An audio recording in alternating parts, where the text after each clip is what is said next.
अभी आप सुन रहे हैं मैथिली जानकी रिकॉर्डिंग स्टूडियो बरहासी।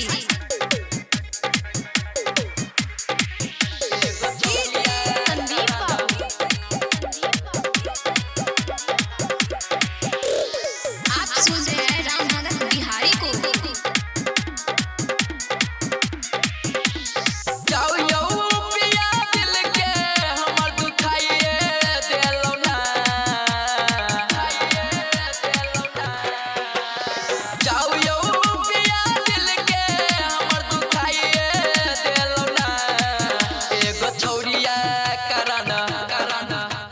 छौड़िया करन हमारा के भूलाइए रे गेलौ ना।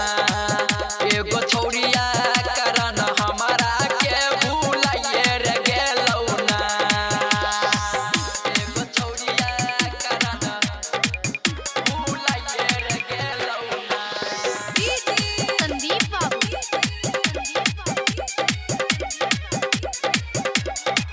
हमारा के छोड़ के पिया ओकरे संग में जाई छी।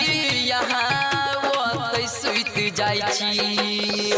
100 दिन के चक्कर में यहाँ खानो नहीं खाई छी।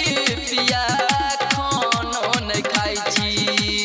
जाऊ यौ पिया दिल के हमर दुखाइए देलो ना। जाऊ यौ पिया दिल के हमर दुखाइए देलो ना। एगो छौड़िया करन हमारा के भूलाइए रे गेलौ ना। एगो छौड़िया करन हमारा के भूलाइए रे गेलौ ना। एगो छौड़िया करन भूलाइए रे गेलौ ना। संदीप बाबू